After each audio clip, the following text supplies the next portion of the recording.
ಹೊಸ ಸಂಸತ್ ಭವನಕ್ಕೆ ಕಲಾಪ ಶಿಫ್ಟ್ ಆದ ಬೆನ್ನಲ್ಲೇ ಲೋಕಸಭೆಯಲ್ಲಿ ವಿಸ್ತೃತ ಚರ್ಚೆ ನಡೆದಿದೆ. ಅದರಲ್ಲೂ ಮಹಿಳಾ ಸಂಸದೆಯರ ಧ್ವನಿ ಲೋಕಸಭೆಯಲ್ಲಿ ಅನುರಣಿಸಿದೆ. ಮೋದಿ ಸರ್ಕಾರ ಹೊಸ ಸಂಸತ್ ಭವನದಲ್ಲಿ ನಾರಿ ಶಕ್ತಿ ವಂದನ್ ಹೆಸರಿನಲ್ಲಿ ಮಹಿಳೆಯರಿಗೆ ಲೋಕಸಭೆ ಮತ್ತು ರಾಜ್ಯಗಳ ವಿಧಾನಸಭೆಗಳಲ್ಲಿ 33% ಸ್ಥಾನಗಳನ್ನು ಮೀಸಲಿಡುವುದಾಗಿ ಮಂಡಿಸಿರುವಂತಹ ಮೊದಲ ಮತ್ತು ಐತಿಹಾಸಿಕ ಮಸೂದೆ ಇಷ್ಟೆಲ್ಲ ಚರ್ಚೆಗೆ ಅನುವು ಮಾಡಿಕೊಟ್ಟಿದೆ. ಬುಧವಾರ ಲೋಕಸಭೆಯಲ್ಲಿ ಮೀಸಲಾತಿ ಬಿಲ್ ಕುರಿತಂತೆ ಸುದೀರ್ಘವಾದಂತಹ ಚರ್ಚೆ ನಡೆಯಿತು. ಮಹಿಳಾ ಸಂಸದರಿಗೆ ಮಾತನಾಡೋದಕ್ಕೆ ವಿಶೇಷ ಅವಕಾಶವನ್ನು ಮಾಡಿಕೊಡಲಾಗಿತ್ತು. ಚರ್ಚೆಯ ವೇಳೆ ಆಡಳಿತ ಮತ್ತು ಪ್ರತಿಪಕ್ಷದ ಸದಸ್ಯರ ನಡುವೆ ಮಾತಿನ ಫೈಟ್ ಕೂಡ ನಡೆದಿದೆ. ಇದರ ನಡುವೆ ಕೇಂದ್ರ ಸರ್ಕಾರ ನೀಡಿದಂತಹ ಸಂವಿಧಾನ ಪುಸ್ತಕದ ವಿವಾದಕ್ಕೂ ಕೂಡ ಕಾರಣ ಆಗಿದೆ. ಏನದು ವಿವಾದ, ಲೋಕಸಭೆಯಲ್ಲಿ ಇವತ್ತು ಏನೆಲ್ಲ ಆಯಿತು, ಇದೇ ಇವತ್ತಿನ ಅತಿದೊಡ್ಡ ಸುದ್ದಿಯಾಗಿದ್ದು ಈ ಬಗ್ಗೆ ಸಂಪೂರ್ಣ ಮಾಹಿತಿಯನ್ನು ಕೊಡ್ತೀನಿ. ಹಾಗೆಯೇ ಸಿದ್ದರಾಮಯ್ಯ ಚುನಾವಣೆಯಲ್ಲಿ ಮತದಾರರಿಗೆ ಗಿಫ್ಟ್ ಕೊಟ್ಟು ಗೆದ್ರ ಅನ್ನುವುದನ್ನು ಕೂಡ ಹೇಳ್ತೇನೆ. ನಮಸ್ಕಾರ ಸ್ನೇಹಿತರೆ, ನೀವು ನೋಡೋದಕ್ಕೆ ಶುರು ಮಾಡಿದ್ದೀರಿ ಸುದ್ದಿಯಾನದ ನ್ಯೂಸ್ ಶೋ. ನಾನು ಹರಿಪ್ರಸಾದ್. ನೀವು ಸುದ್ದಿಯಾನದ ಸಬ್ಸ್ಕ್ರೈಬರ್ ಆಗೋದಿಕ್ಕೆ ಮರಿಬೇಡಿ. ಸ್ನೇಹಿತರೆ, ಇಂದಿನ ಅತಿದೊಡ್ಡ ಸುದ್ದಿಯನ್ನು ನೋಡೋದಕ್ಕಿಂತ ಮುಂಚಿತವಾಗಿ ಒಂದು ಬೇಸರದ ವಿಷಯವನ್ನು ನಿಮಗೆ ಹೇಳಬೇಕು. ನಮ್ಮ ದೇಶದ ದೊಡ್ಡ ದುರಂತ ಏನಂದ್ರೆ, ಕ್ರಿಕೆಟ್ ಬಿಟ್ಟರೆ ಇನ್ಯಾವ ಕ್ರೀಡೆಗೂ ಅಷ್ಟೊಂದು ಉತ್ತೇಜನ ಸಿಗೋದಿಲ್ಲ. ಜನರಿಗೂ ಅಷ್ಟೇ ಕ್ರಿಕೆಟ್ ಹೊರತಾಗಿ ಬೇರೆ ಕ್ರೀಡೆಗಳ ಬಗ್ಗೆ ಅಷ್ಟಾಗಿ ಆಸಕ್ತಿಯೂ ಇಲ್ಲ.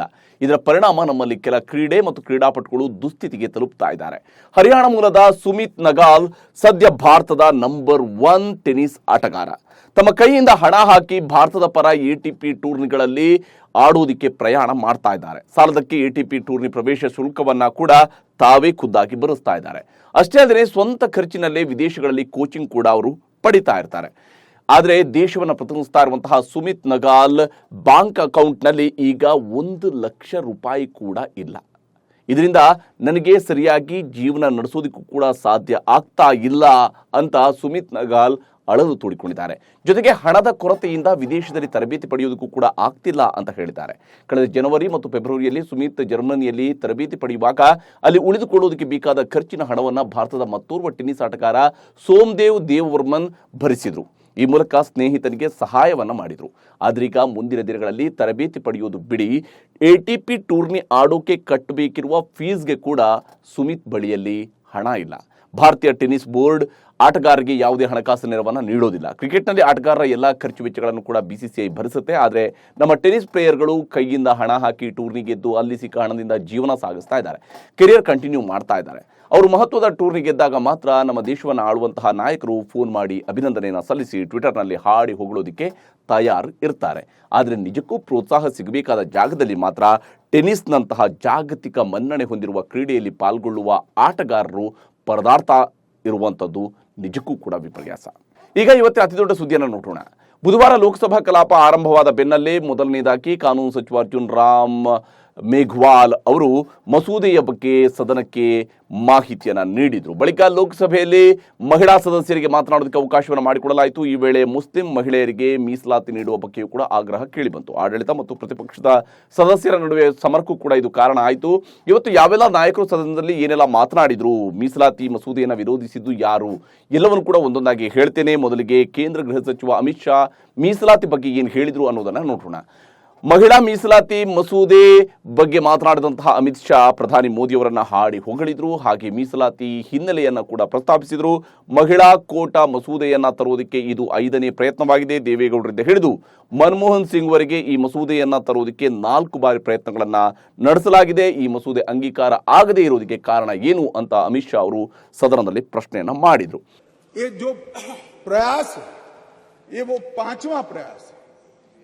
पहली बार महिला आरक्षण बिल नहीं आ रहा है, पहली बार ये संविधान संशोधन नहीं आया है. तो क्या हुआ वो 4 संविधान संशोधनों का? क्यों आज मोदी जी ने लेकर आना पड़ा? देवगौड़ा जी से लेकर मनमोहन सिंह जी तक, बीच में 2 बार अटल जी ने, 4 बार प्रयास हुए, क्यों नहीं हुआ? कौन कारण था? किसके कारण पास नहीं हुआ? ಹಾಗೆಯೇ ಮೀಸಲಾತಿಯಲ್ಲಿ OBC ಮತ್ತು ಮುಸ್ಲಿಮರಿಗೆ ಮೀಸಲಾತಿ ಉಲ್ಲೇಖವಾಗಿಲ್ಲದ ಬಗ್ಗೆಯೂ ಕೂಡ ಚರ್ಚೆ ನಡೀತಾ ಇದೆ. ಇದನ್ನು ಕೂಡ ಪ್ರಸ್ತಾಪಿಸಿದ ಅಮಿತ್ ಶಾ OBC ಮುಸ್ಲಿಮರಿಗೆ ಮೀಸಲಾತಿ ಇಲ್ಲದಿರುವುದರಿಂದ ಈ ಮಸೂದೆಗೆ ಬೆಂಬಲ ನೀಡಬಾರದು ಅಂತ ಸಾಮಾಜಿಕ ಜಾಲತಾಣಗಳಲ್ಲಿ ಕೆಲವರು ಹೇಳ್ತಾ ಇದ್ದಾರೆ. ನೀವು ಈ ಮಸೂದೆಯನ್ನು ಬೆಂಬಲಿಸದಿದ್ದರೆ ಮೀಸಲಾತಿ ಬೇಗ ಆಗ್ತದೆಯೇ ಅನ್ನುವಂತಹ ಪ್ರಶ್ನೆಯನ್ನು ಕೂಡ ಕೇಳಿದ್ರು. परंतु सोशल मीडिया में कुछ लोग भूमिका बना रहे हैं कि भाई इस विधेयक को इसलिए समर्थन न करो कि इसमें डिलिमिटेशन कमीशन का है और अभी के चुनाव में नहीं होगा। कुछ लोग कह रहे हैं इसमें ओबीसी आरक्षण नहीं है, मुस्लिम आरक्षण नहीं, इसलिए समर्थन न करो। मैं अलग कहता हूं, अब समर्थन नहीं करोगे तो क्या जल्दी आरक्षण आ जाएगा? ಇನ್ನು ಮೀಸಲಾತಿ ವಿಚಾರವಾಗಿ ಸಂಸತ್ತಿನಲ್ಲಿ ಮಾತನಾಡಿದ ಕಾಂಗ್ರೆಸ್ ಸಂಸದ ರಾಹುಲ್ ಗಾಂಧಿ ಮಸೂದೆಯನ್ನು ಸ್ವಾಗತಿಸಿದರು. ಹಾಗೆಯೇ ಮಸೂದೆಯಲ್ಲಿ ಒಬಿಸಿ ಮೀಸಲಾತಿಯನ್ನು ಸೇರಿಸುವುದನ್ನು ನಾನು ನೋಡೋದಕ್ಕೆ ಬಯಸ್ತೀನಿ. ಮಸೂದೆ ಅನುಷ್ಠಾನ ಇನ್ನೂ 7 ರಿಂದ 9 ವರ್ಷಗಳ ಕಾಲ ಮುಂದಕ್ಕೆ ತಳ್ಳುತ್ತದೆ. ಅದಾನಿ ಅವ್ಯವಹಾರದಂತಹ ಸಮಸ್ಯೆಗಳಿಂದ ಜನರ ಗಮನ ಬೇರೆಡೆ ಸೆಳೆಯೋದಿಕ್ಕೆ ಹೀಗೆ ಮಾಡೋದು ಅಂತ ನನಗೆ ತಿಳಿದಿದೆ ಅಂತ ಹೇಳಿದರು. ಈ ವೇಳೆ ಆಡಳಿತ ಪಕ್ಷದ ಸದಸ್ಯರು ಆಕ್ಷೇಪವನ್ನು ವ್ಯಕ್ತಪಡಿಸಿದ್ದು ಗದ್ದಲ ಉಂಟಾಯಿತು. who number a huge percentage, have 3% of the 90 secretaries of this country and control and define 5% of India's budget. This is an insult and a shame to the OBC community. ಮಸೂದೆಯನ್ನು ಸ್ವಾಗತಿಸಿದ ಸೋನಿಯಾ ಗಾಂಧಿ, ಇದು ನನ್ನ ಸ್ವಂತ ಜೀವನದ ಭಾವನಾತ್ಮಕ ಕ್ಷಣವಾಗಿದೆ. ಮೊದಲ ಬಾರಿಗೆ ಸ್ಥಳೀಯ ಚುನಾವಣೆಯಲ್ಲಿ ಮಹಿಳಾ ಪ್ರಾತಿನಿಧ್ಯವನ್ನು ನೀಡುವ ಸಾಂವಿಧಾನಿಕ ತಿದ್ದುಪಡಿಯನ್ನು ನನ್ನ ಜೀವನ ಸಂಗಾತಿ ರಾಜೀವ್ ಗಾಂಧಿಯವರು ತಂದರು. ರಾಜೀವ್ ಗಾಂಧಿಯವರ ಕನಸು ಭಾಗಶಃ ಮಾತ್ರ ಪೂರ್ಣಗೊಂಡಿದೆ. ಈ ಮಸೂದೆಯ ಅಂಗೀಕಾರದೊಂದಿಗೆ ಅದು ಪೂರ್ಣಗೊಳ್ಳುತ್ತೆ ಅಂತ ವಿಶ್ವಾಸವನ್ನು ವ್ಯಕ್ತಪಡಿಸಿದರು. स्त्री की भागीदारी तय करने वाला संविधान संशोधन मेरे जीवन साथी राजीव गांधी जी ही लाए थे. उन्होंने लाए थे जो राज्यसभा में 7 वोटों से गिर गया था. बाद में प्रधानमंत्री पीवी नरसिम्हा राव जी के नेतृत्व में कांग्रेस सरकार ने ही उसे पारित कराया. ಇನ್ನು ಎನ್ಸಿಪಿ ಸಂಸದೆ ಸುಪ್ರಿಯಾ ಸುಳೆ ಬಿಜೆಪಿ ವಿರುದ್ಧ ಆಕ್ರೋಶವನ್ನ ಹೊರಹಾಕಿದ್ರು. ಮಹಾರಾಷ್ಟ್ರದಲ್ಲಿ ಬಿಜೆಪಿಯ ಮುಖ್ಯಸ್ಥರೊಬ್ಬರು ಇದ್ರು. ಅವರು ಟಿವಿಯಲ್ಲಿ ವೈಯಕ್ತಿಕವಾಗಿ ನನಗೆ ಹೇಳ್ತಾರೆ, ಸುಪ್ರಿಯಾ ಸುಳೆ ಘರ್ ಜಾವೋ ಖಾನಾ ಬನಾವೋ ದೇಶ್ ಕೋಯಿ ಔರ್ ಚಲೇಗಾ ಹಮ್ ಲೋಗ್ ಚಲಾಯೆಂಗೆ ಅಂತ ಹೇಳಿದ್ರು. ಇದು ಬಿಜೆಪಿಯ ಮನಸ್ಥಿತಿ ಅಂತ ಸುಪ್ರಿಯಾ ಸುಳೆ ಹರಿಹಾಯ್ದ್ರು. The BJP had a head who was the head of the BJP in Maharashtra. He told me personally on record on television that Supriya Sule ghar jao khana banao desh koi aur chala lega hum log chalange. This is what the BJP's mindset is. Another minister in their cabinet has used a derogatory word against me. So BJP जवाब दो, जब हमारा कुछ कह रहा है तो India खराब है. आपके मंत्री पर्सनल कमेंट्स करते हैं personally on elected women member. I didn't even react. It was not even worth reacting.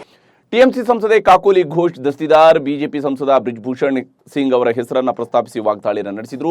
ಮಹಿಳೆಯರಿಗೆ ನಿಜವಾಗಿಯೂ ಕೂಡ ಬಿಜೆಪಿ ಗೌರವ ನೀಡುತ್ತೆ ಅಂತ ಆದರೆ ಕುಸ್ತಿಪಟುಗಳಿಗೆ ಲೈಂಗಿಕ ಕಿರುಕುಳ ನೀಡಿರುವ ಆರೋಪ ಹೊತ್ತಿರುವ ತಮ್ಮದೇ ಪಕ್ಷದ ಸಂಸದ ಬ್ರಿಜ್ಭೂಷಣ್ ವಿರುದ್ಧ ಕಠಿಣ ಕ್ರಮ ಜರುಗಿಸಿದರೆ ಅದು ಗೌರವ ನೀಡಿದಂತಾಗತ್ತೆ ಅಂತ ಕಿಡಿಕಾರಿದ್ರು. It shows that in Uttar Pradesh 56,000 cases followed by Rajasthan 40,000 cases of molestation.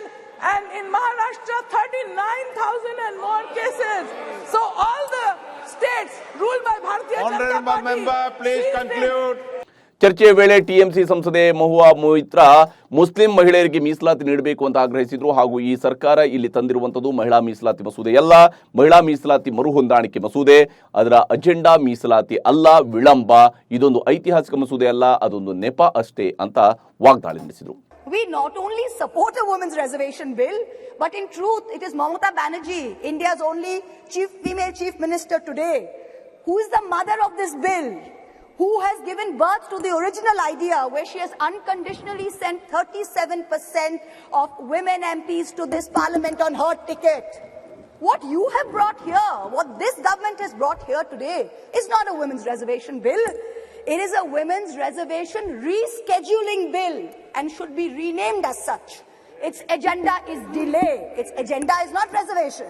Mahua Moitra ಅವರ ಹೇಳಿಕೆಗೆ ಹೆಸರು ಉಲ್ಲೇಖಿಸದೆ ಕೇಂದ್ರ ಸಚಿವೆ ಸ್ಮೃತಿ ಇರಾನಿ ತಿರುಗೇಟು ಕೊಟ್ಟರು. ಮುಸ್ಲಿಂ ಮೀಸಲಾತಿ ಬೇಕು ಅಂತ ಒತ್ತಾಯಿಸುವವರಿಗೆ ಈ ಮಾತನ್ನು ನಾನು ಹೇಳೋದಕ್ಕೆ ಬಯಸ್ತೀನಿ. ಧರ್ಮದ ಆಧಾರದ ಮೇಲೆ ಮೀಸಲಾತಿಯನ್ನು ಸಂವಿಧಾನದಲ್ಲಿ ನಿಷೇಧಿಸಲಾಗಿದೆ ಅಂತ ಸ್ಮೃತಿ ಇರಾನಿ ವಾಗ್ದಾಳಿ ನಡೆಸಿದರು. जब ये अधिनियम लागू होगा तब के बाद 15 वर्षों तक महिलाओं को रिजर्वेशन गारंटी करती है, मोदी की गारंटी है। लेकिन अगर कांग्रेस पार्टी का प्रस्ताव आप पढ़ें तो उनका प्रस्ताव ये था 2B और 3B में कि no seat shall be reserved for women in SC/STs in the third general election. No seat shall be reserved for women in the third general election. Congress का प्रस्ताव था कि 10 साल औरतें मेहनत करें, लेकिन 15वें साल में आपका अधिकार आपसे छीना जाएगा।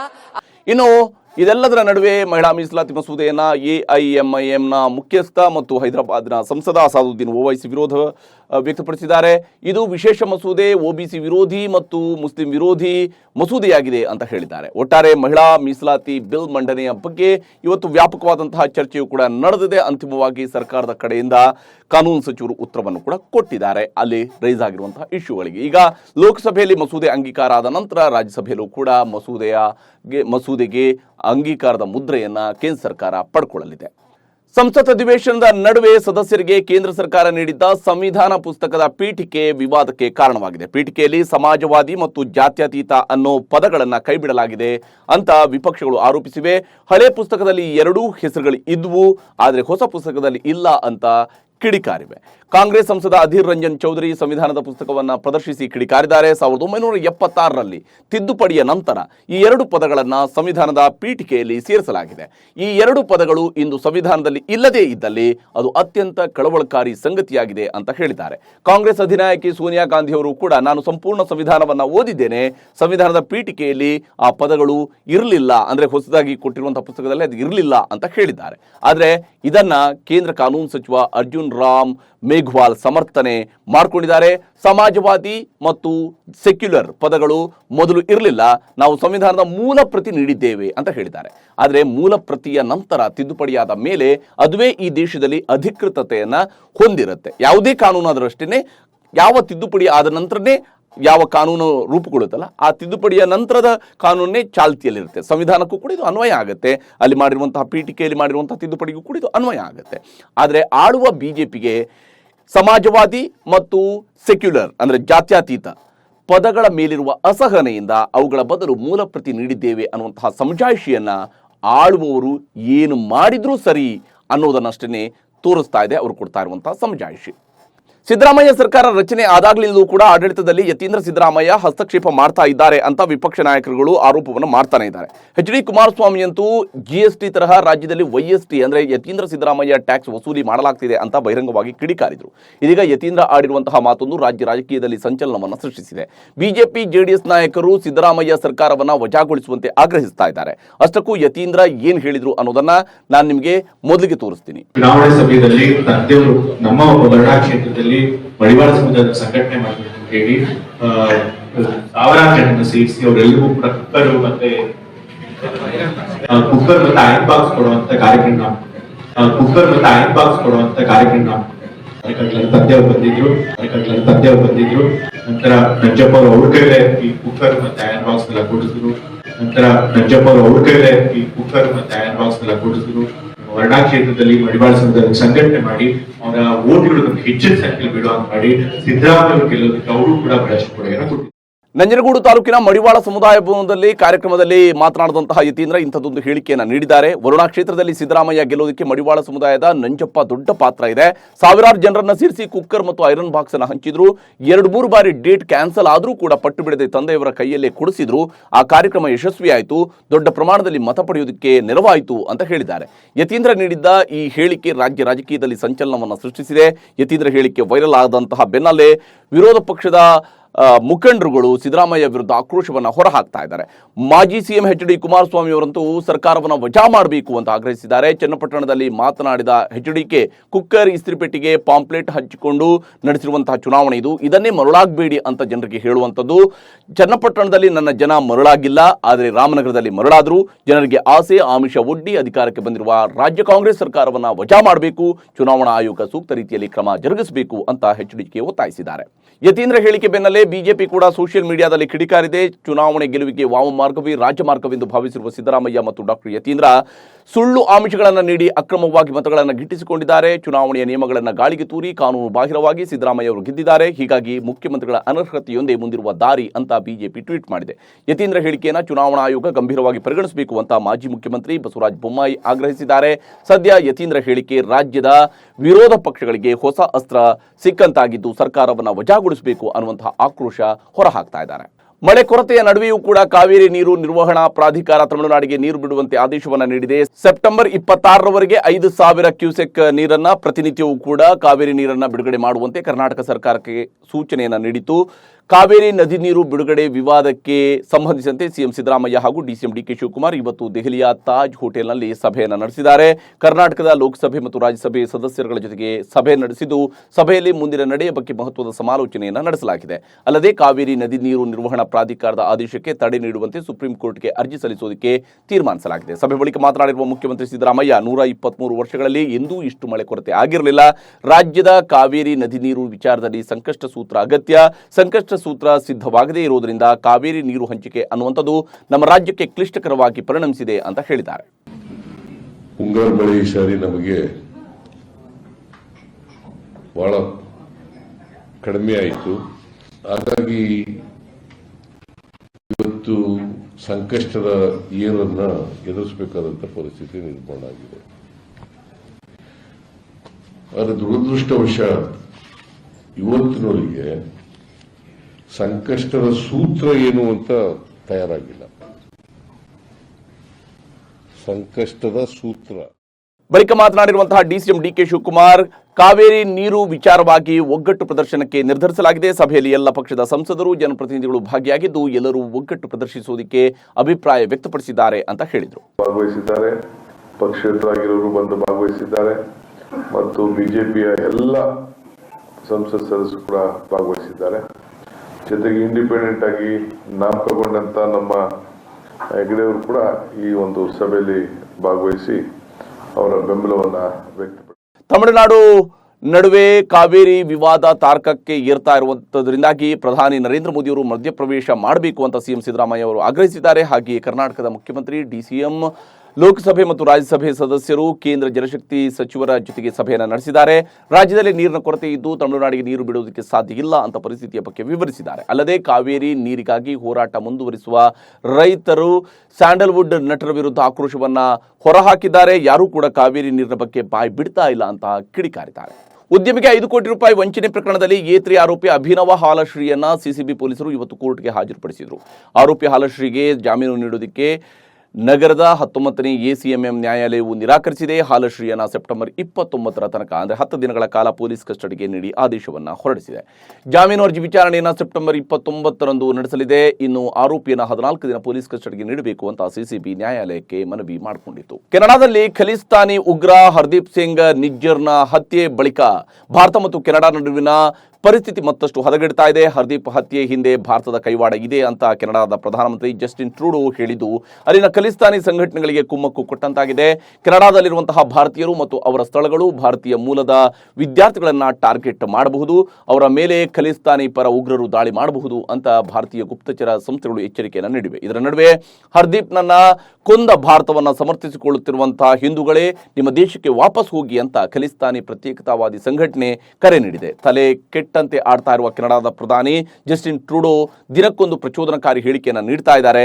ಅಲ್ಲದೆ ಹತ್ಯೆಯನ್ನು ಭಾರತದ ತಲೆ ಮೇಲೆ ಕಟ್ಟುವುದಕ್ಕೆ ಹೊರಟಿರುವಂತಹ ಕೆನಡಾ ನಡೆಯ ಬಗ್ಗೆ ಅಮೆರಿಕ, ಬ್ರಿಟನ್, ಆಸ್ಟ್ರೇಲಿಯಾ ಮತ್ತು ನ್ಯೂಜಿಲೆಂಡ್ ಒಳಗೊಂಡಂತೆ ಒಕ್ಕೂಟದ ಸದಸ್ಯರು ಕಳವಳ ವ್ಯಕ್ತಪಡಿಸಿದ್ದಾರೆ. ಅಷ್ಟಕ್ಕೂ 2 ದೇಶಗಳ ನಡುವೆ ಈ ಹತ್ಯೆ ಸಮರ ಶುರುವಾಗಿದ್ದು ಹೇಗೆ ಅನ್ನೋದನ್ನು ಕೂಡ ನಿಮಗೆ ವಿವರಿಸ್ತೀನಿ. ಭಾರತದ ಮೋಸ್ಟ್ ವಾಂಟೆಡ್ ಭಯೋತ್ಪಾದಕ ಹರ್ದೀಪ್ ಸಿಂಗ್ ನಿಜ್ಜರ್ ನಿಷೇಧಿತ ಖಲಿಸ್ತಾನಿ ಟೈಗರ್ ಫೋರ್ಸ್ ಮುಖ್ಯಸ್ಥನಾಗಿದ್ದ ಈತ ಜೂನ್ 18ರಂದು ಪಶ್ಚಿಮ ಕೆನಡಾದಲ್ಲಿ 2 ಅಪರಿಚಿತರಿಂದ ಹರ್ದೀಪ್ನ ಹತ್ಯೆಯಾಗುತ್ತೆ. 2 ಅಪರಿಚಿತ ಬಂದೂಕುದಾರಿಗಳು ಹರ್ದೀಪ್ ಮೇಲೆ ಗುಂಡು ಹಾರಿಸಿ ಹತ್ಯೆಗೈತಾರೆ.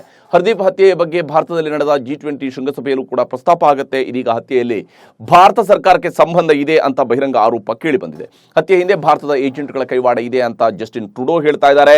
ಕೆನಡಾದಲ್ಲಿರುವಂತಹ ಭಾರತೀಯ ಹಿರಿಯ ರಾಜತಾಂತ್ರಿಕರನ್ನು ಹೊರಹಾಕಿ ಮೊಂಡಾಟವನ್ನು ಪ್ರದರ್ಶಿಸಿದ್ದಾರೆ. ಪ್ರತ್ಯುತ್ತರವಾಗಿ ಭಾರತದಲ್ಲಿರುವ ಕೆನಡಾ ರಾಜತಾಂತ್ರಿಕರನ್ನು ಉಚ್ಚಾಟಿಸಿದ ಭಾರತ ಕೆನಡಾದೊಂದಿಗೆ ನಡೆಯುವಂತಹ ರಾಜತಾಂತ್ರಿಕ ಸಂಘರ್ಷದ ನಡುವೆಯೇ ವಿದೇಶಾಂಗ ಸಚಿವ ಎಸ್ ಜೈಶಂಕರ್ ಇಂದು ಪ್ರಧಾನಿ ನರೇಂದ್ರ ಮೋದಿ ಅವರನ್ನ ಭೇಟಿ ಮಾಡಿ ಈ ವಿಚಾರದ ಬಗ್ಗೆ ಬ್ರೀಫ್ ಮಾಡಿದ್ದಾರೆ. ಉಭಯ ದೇಶಗಳ ನಡುವಿನ ಬೆಳವಣಿಗೆಗಳ ಬಗ್ಗೆ ಚರ್ಚೆಯನ್ನು ನಡೆಸಿದ್ದಾರೆ.